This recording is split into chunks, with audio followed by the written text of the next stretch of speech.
In recent years, the name Denis Kazungu has become tied to one of the most disturbing crime stories in East Africa. His case is not only about the actions of one man, but also about the fears, failures, and unanswered questions surrounding him.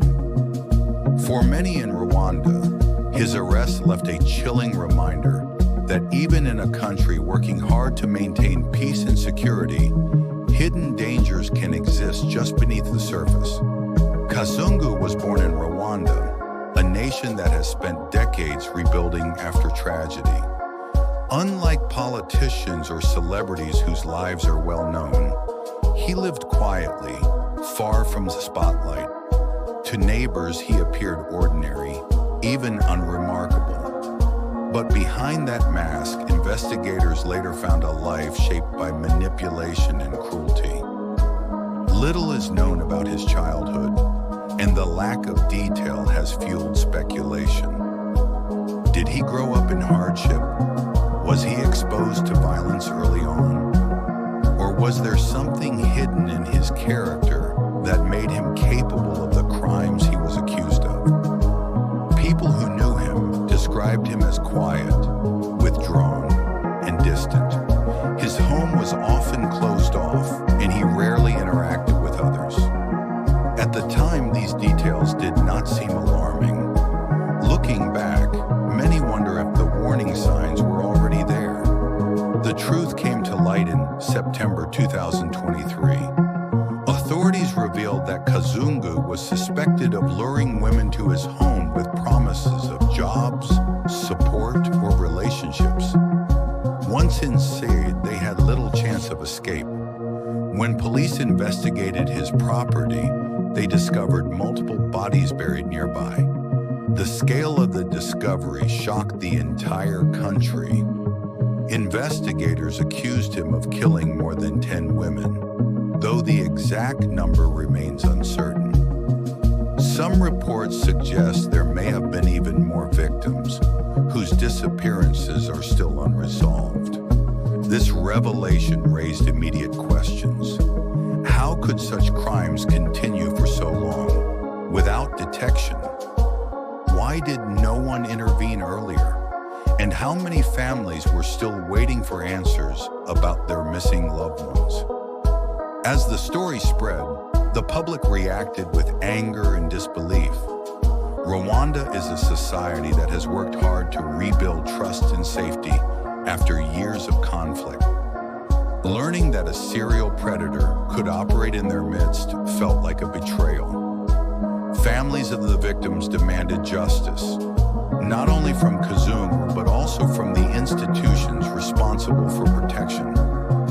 For many citizens, the case became a symbol of both grief and frustration, and a warning that vigilance must never fade. On social media, the case dominated conversations. Kazungu's name became a symbol of horror compared to infamous killers in other parts of the world. Many asked how such crimes could happen in a country known for order and security. Others highlighted the vulnerability of women promised opportunities, only to be exploited and trapped by predators. The investigation received widespread media coverage inside Rwanda and abroad. Prosecutors described Kazungu as methodical and deliberate, someone who carefully planned his actions. According to reports, he not only killed, but also committed acts of sexual violence and attempted to conceal his crimes by burying bodies near his home. Each new detail deepened the sense of shock. In court, Kazungu faced charges of murder, rape, and concealment of bodies. The hearings were closely followed by journalists and ordinary citizens. Prosecutors painted him as cold and calculated, while the defense raised questions about his mental state. Was he suffering from illness, or was he simply a man who chose cruelty without remorse? For the public, the distinction mattered little.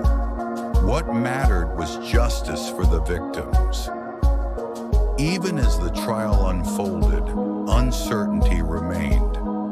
Authorities struggled to determine the true number of victims, since some cases overlapped with other reports of missing persons.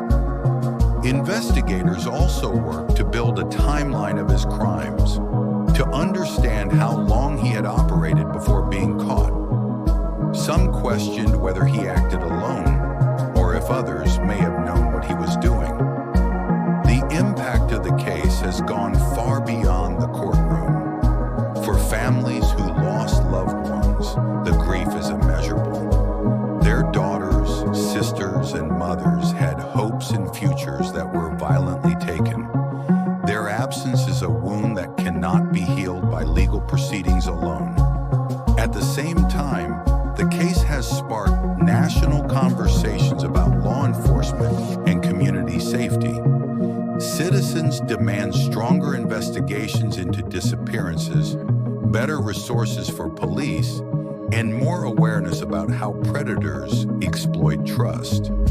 In this sense, the Kazungu case has become more than a personal story of crime. It is also a test of Rwanda's resilience against hidden threats.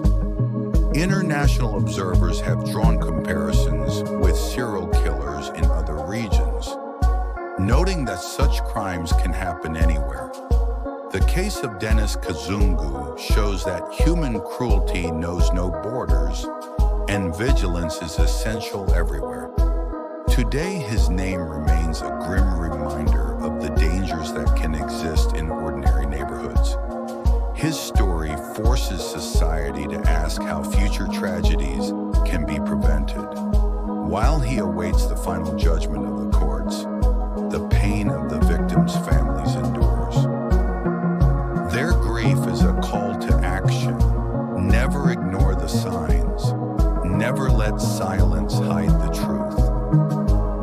This is the story of Denis Kazungu, a story of hidden darkness, uncovered only after too many lives were lost.